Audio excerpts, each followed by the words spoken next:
എല്ലാവർക്കും സ്വാഗതം. ഈ റിവ്യൂ ഇഷ്ടപ്പെടുവാണെങ്കിൽ ഒന്ന് ലൈക്ക് ചെയ്തും സബ്സ്ക്രൈബ് ചെയ്തും സപ്പോർട്ട് ചെയ്യണേ. അപ്പോൾ ഡേവിഡ് പറയുന്നുണ്ട്, മൂർത്തി ജ്വല്ലറിയെക്കുറിച്ച് മാത്രമല്ല അനന്തപുരി തറവാട്ടിലെ ഓരോരുത്തരെക്കുറിച്ച് ഞങ്ങൾക്ക് എല്ലാം അറിയാം.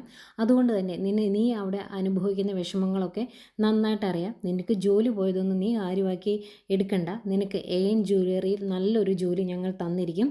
പക്ഷേ ആ ജോലി ഞങ്ങൾ നിനക്ക് തരുന്നത് നവ്യ റെക്കമെൻഡ് ചെയ്തിട്ടായിരിക്കണം എന്ന് മാത്രം. അതാണ് കൂടുതൽ സേഫ്. അതുകൊണ്ടാണ് എന്ന് പറയും. അന്നേരം അഭി പറയുന്നുണ്ട് എന്നാൽ അങ്ങനെ ചെയ്യാമെന്ന്. അന്നേരം ഡേവിഡ് എടുത്ത് പറയുന്നുണ്ട്, ഇപ്പം നമ്മൾ തമ്മിൽ കൂടിക്കാഴ്ച നടത്തിയ കാര്യമൊന്നും നവ്യയോട് പറയാൻ നിൽക്കണ്ട. ഇതിനു മുമ്പ് പറഞ്ഞതൊക്കെ പറഞ്ഞു. പക്ഷേ ഇനി അങ്ങോട്ട് എന്തെങ്കിലും ചോദിച്ചിട്ടുണ്ടെങ്കിൽ നമ്മൾ നേരിട്ട് സംസാരിക്കാറില്ല എന്നും എൻ്റെ പി എ ആണ് നിന്നോട് സംസാരിക്കാറുള്ളത് എന്നുവേ നവ്യ അറിയാവുള്ളൂ എന്ന് പറയുന്നുണ്ട്. അതെല്ലാം കഴിഞ്ഞ് പോക്കറ്റിൽ നിന്ന് ഒരു നമ്പർ എടുത്തു കൊടുക്കും. നിനക്ക് എന്നെ വിളിക്കണം എന്നുണ്ടെങ്കിൽ ഈ നമ്പറിൽ വിളിച്ചാൽ മതി. ഇതെൻ്റെ പേഴ്സണൽ നമ്പറാണ്. ഇതെൻ്റെ ഭാര്യയുടെ കയ്യിൽ പോലും ഇല്ല എന്നിങ്ങനെ പറയുക. അന്നേരം അഭി ചോദിക്കുന്നുണ്ട്, എന്തിനാ ഇങ്ങനെ ഇത്രത്തോളം എന്നെ കെയർ ചെയ്യുന്നത്, അല്ലെങ്കിൽ ഞങ്ങളോട് ഇങ്ങനെ സഹകരിക്കുന്നതെന്നൊക്കെ ചോദിക്കുന്നുണ്ട്. അന്നേരം അങ്ങേര് പറയുന്നുണ്ട്, നീ അവിടെ അനുഭവിക്കുന്ന വിഷമങ്ങളൊക്കെ ഞങ്ങൾക്കറിയാം. നീ മിടുക്കനാണ്, നിന്നെ ഞങ്ങൾക്ക് വേണം. അതുകൊണ്ടാണ് ഇത്രത്തോളം കാര്യങ്ങൾ നിനക്ക് വേണ്ടി ഞങ്ങൾ ചെയ്യുന്നത് എന്നൊക്കെ പറയും. അത് കഴിഞ്ഞ് ആദ്യമായിട്ട് കൂടിക്കാഴ്ച നടത്തുമല്ലേ, അതുകൊണ്ട് നമുക്കൊരു കോഫി കഴിച്ചാലോ എന്ന് ചോദിക്കുമ്പം അഭി പറയും, വേണ്ട ഞാനിപ്പോൾ കഴിച്ചോളൂ എന്ന് പറയും. എന്നാൽ ആയിക്കോട്ടെ, നമുക്ക് പിന്നെ എപ്പോഴെങ്കിലുമൊക്കെ ആയിട്ട് കാണാം എന്ന് പറഞ്ഞിട്ട് അങ്ങേരെ അവിടെ നിന്ന് പോരുക.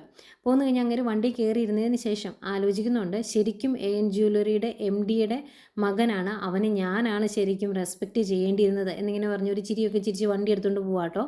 പിന്നെ കാണിക്കുന്നത് ജലജയും അഭിയും കൂടെ സംസാരിക്കുന്നതാണ്.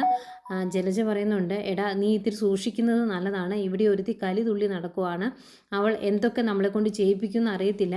അവളുടെ മോനും മരുമകളും ഇവിടുന്ന് പോയതിൻ്റെ ദേഷ്യം മൊത്തം ചിലപ്പോൾ നമ്മളുടെ ദേഹത്ത് തീർക്കും എന്നൊക്കെ ഇങ്ങനെ പറഞ്ഞുകൊണ്ട് നിൽക്കുന്ന സമയത്താണ് അങ്ങോട്ടേക്ക് ദേവയാനി ഇറങ്ങി വന്നെ.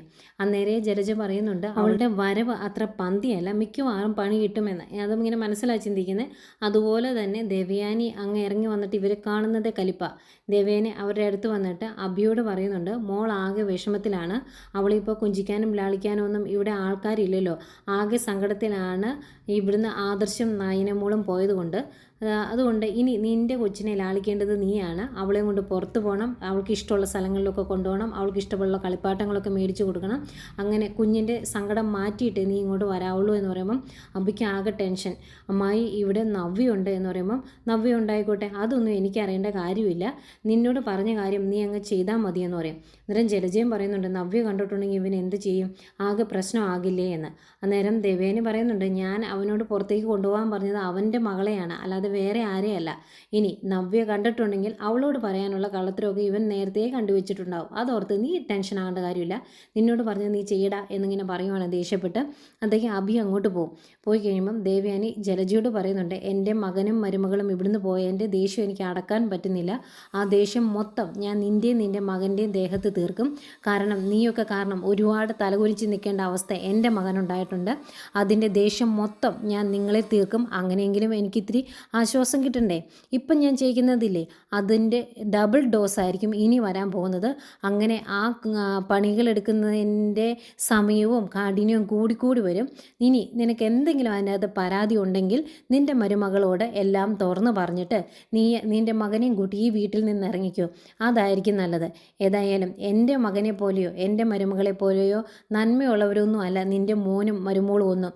അതുകൊണ്ട് എന്താ വേണ്ടത് നീ തന്നെ അങ്ങ് ചിന്തിച്ചാൽ മതി എന്നൊക്കെ പറഞ്ഞിട്ട് ദേവേനെ ദേഷ്യപ്പെട്ട് അങ്ങ് പോകുമ്പം ജലജ മനസ്സിലോർക്കുക, അങ്ങനെയൊന്നും ഞങ്ങൾ ഈ വീട്ടിൽ നിന്ന് ഇറങ്ങാൻ പോകുന്നില്ലടി, നിൻ്റെ പുക കണ്ടിട്ട് ഞങ്ങൾ ഈ വീട്ടിൽ നിന്ന് പോകുള്ളൂ എന്ന്.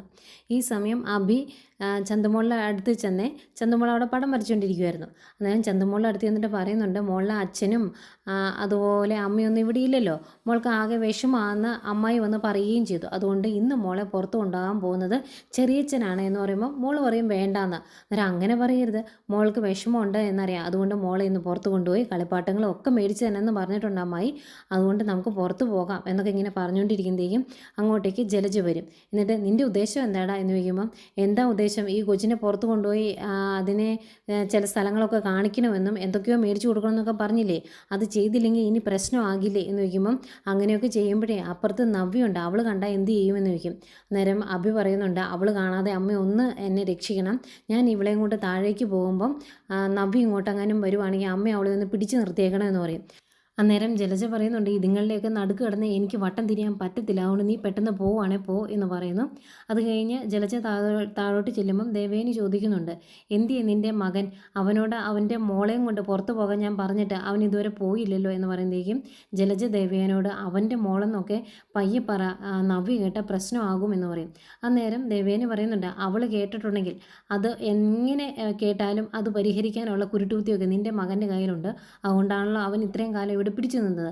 അതുകൊണ്ട് എനിക്കിനി ഇങ്ങനെയുള്ള കാര്യങ്ങൾ ശ്രദ്ധിക്കാനൊന്നും പറ്റിയല്ല. എൻ്റെ മകനും മരുമകളും ഇറങ്ങിപ്പോയതിൻ്റെ സങ്കടം നല്ലതുപോലെ ഉള്ളതുകൊണ്ട് ഈ വീട്ടിലുള്ള ഒരാളെ സ്നേഹിക്കാൻ ഞാൻ ഉദ്ദേശിച്ചിട്ടില്ല എന്ന് പറയുന്നു. അന്നേരം ജലജ പറയുന്നുണ്ട്, അവനോട് സാധനങ്ങളൊക്കെ മേടിച്ചു കൊടുക്കാൻ പറഞ്ഞാൽ അവൻ പാപ്പര, അവൻ്റെ കയ്യിൽ പൈസ ഇല്ല എന്ന്.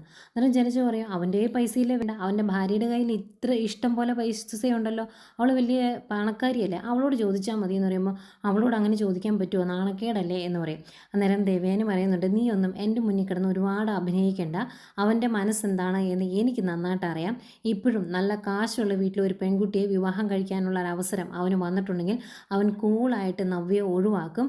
അത് ആ മന്ദബുദ്ധിക്ക് മനസ്സിലാകുന്നില്ലെന്ന് മാത്രമേ ഉള്ളൂ. അവൻ ഏതാണ്ട് ഭയങ്കരമായിട്ട് അവളെ സ്നേഹിക്കുന്നു എന്നാണ് അവളുടെ വിചാരം, അതല്ല എന്നുള്ളത് നമുക്കല്ലേ അറിയത്തുള്ളൂ എന്നൊക്കെ ഇങ്ങനെ പറയുന്നുണ്ട്. അന്തിക്കും ദേഷ്യം വന്നിട്ട് ജലജ മുകളിലേക്ക് കയറിപ്പോരും. മുകളിൽ വരുമ്പം കാണുന്നത് അബി കൊച്ചിനെ സുന്ദരിയാക്കുക, ഡ്രസ്സൊക്കെ മാറ്റിച്ച് പൗഡറൊക്കെ ഇടിച്ച് സുന്ദരിയാക്കിക്കൊണ്ടിരിക്കുക. അന്നേരം ജലജ അടുത്തോട്ട് വന്നിട്ട് അബിയോട് ചോദിക്കും, നിൻ്റെ ഉദ്ദേശം എന്തോ ആടാ എന്ന്. അന്നേരം അമ്മ കണ്ടതല്ലേ അമ്മായി എന്നോട് പറഞ്ഞത്, അപ്പോൾ എനിക്കിത് ചെയ്യാതിരിക്കാൻ പറ്റുമെന്ന് ചോദിക്കുമ്പം, ഓ എല്ലാവരും കൂടി എന്നെ തലയ്ക്ക് ഭ്രാന്ത് പിടിപ്പിക്കുവാണ്, നീ ഒറ്റ ഒരുത്തൻ കാരണം പണിയെടുത്ത് എൻ്റെ നടുവൊടിഞ്ഞു, എൻ്റെ ഗ്ലാമർ പോലും എനിക്കിപ്പോൾ ശ്രദ്ധിക്കാൻ പറ്റുന്നില്ല എന്നൊക്കെ പറഞ്ഞാണ് ജലജയുടെ സങ്കടം. അന്നേരം അബി പറയുക, അമ്മേ മുതുമുത്തശ്ശിയായി, ഇനി എന്തിനാ അമ്മ വലിയ സൗന്ദര്യം നോക്കുന്നത്, അതിൻ്റെ ഒന്നും ആവശ്യമില്ല എന്ന്. എന്തെങ്കിലും ജലജ, ദേ താഴെ ഇരിക്കുന്ന ഒരുത്തുണ്ടല്ലോ, അവൾക്ക് എന്നേക്കാളും 3 വയസ്സ് കൂടുതലാണ്, എന്നിട്ടും അവൾ അണിഞ്ഞൊരുങ്ങിയല്ലേ വീട്ടിൽ കൂടെ നടക്കുന്നത്. അവൾക്ക് അതൊക്കെ സാധിക്കുമെങ്കിൽ എനിക്ക് സാധിക്കും, നീ ഒറ്റ ഒരുത്തൻ കാരണം ഞാനിങ്ങനെയായി പോയത്, അതുകൊണ്ട് പെട്ടെന്ന് ഈ കൊച്ചിനെ വിളിച്ചുകൊണ്ട് പോകാൻ നോക്ക്, അവൾ കാണുവാണെങ്കിൽ നീ പുറത്ത് പോയി എന്ന് ഞാൻ പറഞ്ഞേക്കാം, ഇതിനെ കൊണ്ടാണ് പോയത് എന്നൊന്നും പറയുന്നില്ല എന്നൊക്കെ പറയും. ആയിക്കോട്ടെ എന്ന് പറഞ്ഞിട്ട് താഴോട്ട് ഇറങ്ങി പോരുവാണ് അബിയും കുഞ്ഞൂടെ. അപ്പം അവർ വന്നു കഴിയുമ്പം അവരോട് ദേവേനി പറയുന്നുണ്ട്, കൊച്ചിന് വേണ്ട എല്ലാ സാധനങ്ങളും മേടിച്ചു കൊടുത്തോണം, അതിനെ വെറുതെ സങ്കടപ്പെടുത്തിയേക്കരുത് എന്നൊക്കെ. അന്നേരം അബി എല്ലാം സമ്മതിക്കുവേ. അന്നേരവും ഭയങ്കര ദേഷ്യം കേട്ടോ ദേവയാനിക്ക്, ഇവരെ ഒന്നും നക്ഷത്രം എണ്ണിക്കാൻ എന്താ മാർഗം എന്ന് കരുതിയാണ് ദേവയാനി ഇരിക്കുന്നത്. അതുകൊണ്ട് തന്നെ ദേവയാനി പറയുന്നുണ്ട്, ഇനി ഇങ്ങനെയുള്ള കാര്യങ്ങളെല്ലാം ചെയ്യുന്നത് എന്ന് നീ തന്നെയായിരിക്കും, നവ്യ കാണുമോ ഇല്ലയോ എന്നുള്ളതൊന്നും എന്നെ ബാധിക്കുന്ന കാര്യമല്ല, അവളോട് പറയാനുള്ള നുണയൊക്കെ നീ കണ്ടുപിടിച്ച് വെക്കുന്നതാണ് നല്ലത് എന്ന് പറയും. അന്നേരം ജലജ ഭയങ്കര വിഷമത്തോടെ പറയുന്നുണ്ട്, ഇവൻ ഇങ്ങനെ ശിക്ഷിക്കേണ്ട കാര്യമുണ്ടോ എന്നൊക്കെ ചോദിക്കുന്നുണ്ട്. ഇതല്ല, ഇതിൻ്റെ അപ്പുറം ഇനിയും ചെയ്തെന്നിരിക്കും, അവിടെ പോകാൻ നോക്ക് എന്ന് ദേവയാനി അബിയോട് പറയുക. എന്തെങ്കിലും അബി കുഞ്ഞിനെ കൊണ്ട് ഇറങ്ങി വരുന്നു. എന്നിട്ട് വണ്ടിക്കകത്തേക്ക് കുഞ്ഞിനെ കയറ്റി ഇരുത്തുന്നതും അബി കയറുന്നതൊക്കെ മുകളിൽ നിന്ന് നവ്യ കാണുന്നുണ്ട്. അപ്പോഴത്തേക്കും നവ്യ അവിടുന്ന് ഓടി ഇറങ്ങി വരുവാണ്. എന്നിട്ട് ഫ്രണ്ടിലോട്ട് ഇറങ്ങി ഓടുമ്പം ദേവേനി വയ്ക്കുന്നുണ്ട്, ഇവളെങ്ങോട്ട് ഈ ഓടുന്നതെന്ന്. അന്നേരം ജലജയ്ക്ക് അറിയത്തില്ലാത്തതുകൊണ്ട് ജലജയും മിണ്ടുന്നില്ല. നവ്യ ഓടി ഇറങ്ങി വന്നിട്ട്, അബി നിർത്തറ വണ്ടി എന്നിങ്ങനെ പറയുക. അബി കേട്ടു, പക്ഷേ നിന്നിട്ടുണ്ടെങ്കിൽ നവ്യയുടെ അടുത്ത് പിടിച്ചേക്കാൻ പറ്റത്തില്ലല്ലോ, അതുകൊണ്ട് പെട്ടെന്ന് വണ്ടി എടുക്കാൻ പറയുവാണ് ഡ്രൈവറോട്. വണ്ടി എടുത്തുകൊണ്ടങ്ങ് പോവുകയും ചെയ്തു. അന്നേരം ദേഷ്യം വരുന്നുണ്ട് നവ്യയ്ക്ക്. നവ്യ നേരെ അകത്തോട്ട് വന്നിട്ട് ചോദിക്കുന്നുണ്ട്, അവൻ എന്തിനാ ആ പെങ്കൊച്ചിനെ കൊണ്ട് പുറത്ത് പോയത്, എനിക്ക് അതറിയണം എന്ന് പറയുമ്പം ജലജ പറയുന്നുണ്ട്, എനിക്കറിയത്തില്ല എന്താ സംഭവിച്ചതെന്നൊന്നും എന്നിങ്ങനെ പറയും. അന്നേരം ദേവേനി പറയുന്നുണ്ട്, എനിക്കറിയാം, ഞാൻ അവനോട് ആ കുഞ്ഞിനെ കൊണ്ട് പുറത്ത് പോകാൻ പറഞ്ഞത് എന്ന് പറയുമ്പം അതിൻ്റെ ആവശ്യം എന്തായിരുന്നു അതെനിക്ക് മനസ്സിലാകുന്നില്ല. സ്വന്തം മകനും മരുമകളും ഈ വീട്ടിൽ നിന്ന് ഇറങ്ങിപ്പോയതിൻ്റെ ദേഷ്യം മൊത്തം തീർക്കേണ്ടത് അവൻ്റെ മുതുകത്തല്ല. അവൻ എന്ത് തെറ്റ് ചെയ്തിട്ടാ, അവന് സ്വന്തം ഒരു കുഞ്ഞിവിടെ ഉണ്ട്, അതിനെ കൊണ്ട് പോലും അവൻ പുറത്ത് പോകാറില്ല, പിന്നെ എന്തിനാ ആ പെണ്ണിനെ കൊണ്ട് പുറത്ത് പോകുന്നത് എന്നൊക്കെ പറഞ്ഞ് നവ്യ കിടന്ന് തുള്ളുക. അന്നേരം ദേവേനി പറയുന്നുണ്ട്, ഞാൻ പറയുന്ന എല്ലാ കാര്യങ്ങളും ഒരു അടിമയെപ്പോലെ നിന്ന് നിൻ്റെ അമ്മയമ്മയും ഭർത്താവും കേൾക്കുന്നുണ്ടെങ്കിൽ, അവനത് അനുസരിക്കുന്നുണ്ടെങ്കിൽ അതിന് പിന്നിൽ ഒരു കാരണവും കാണും, അല്ലാതെ അവനത് ചെയ്യത്തില്ലല്ലോ. അതുകൊണ്ട് അങ്ങനെ ഒരു കാരണം ഉള്ളിടത്തോളം കാലം ഞാൻ ഇങ്ങനെയൊക്കെ തന്നെ പെരുമാറാനാണ് തീരുമാനിച്ചേക്കുന്നത് എന്ന് പറയും. അന്നേരം ആഹാ അങ്ങനെയാണോ, എങ്കിൽ എനിക്കറിയണമല്ലോ എന്ന് പറഞ്ഞാൽ നവ്യ അബിയെ ഫോൺ വിളിക്കുക. അന്നേരം അബിയുടെ ഫോൺ സ്വിച്ച് ഓഫ്. അന്നേരം ദേഷ്യത്തോടെ നവ്യ ജലജയോട് ചോദിക്കുന്നുണ്ട്, അവൻ എന്തിനാ ഫോൺ സ്വിച്ച് ഓഫ് ചെയ്തത്, എനിക്ക് മനസ്സിലായില്ല, അവൻ ഇവിടുന്ന് പോയിട്ട് 2-3 മിനിറ്റല്ലേ ആയുള്ളൂ, പിന്നെ ഇങ്ങനെ ഫോൺ സ്വിച്ച് ഓഫ് ആകുന്നത് എന്ന് ചോദിക്കും. അന്നേരം ദേവേനി പറയുന്നുണ്ട് അവൻ ഇവിടുന്ന് പോയപ്പോഴേ മനസ്സിലായി നീ ഫോൺ വിളിക്കുമെന്ന്, അതുകൊണ്ട് നീ വിളിക്കാതിരിക്കാൻ വേണ്ടി അവനത് സ്വിച്ച് ഓഫ് ചെയ്ത് വെച്ചതായിരിക്കും എന്ന് പറയുമ്പോൾ അതിൻ്റെ ആവശ്യമായി എനിക്ക് മനസ്സിലാകാത്തത് എന്ന് പറയും. അന്നേരം ദേവേനി പറയുന്നുണ്ട് അത് നീ അവൻ വരുമ്പോൾ അവനോട് ചോദിക്കണം, അതിനുള്ള മറുപടി അവിടുന്ന് കിട്ടും, അല്ലാതെ എനിക്കിതിൻ്റെ മറുപടി ഒന്നും പറയേണ്ട കാര്യമില്ല എന്ന് ദേവേനി പറയുന്നുണ്ട്.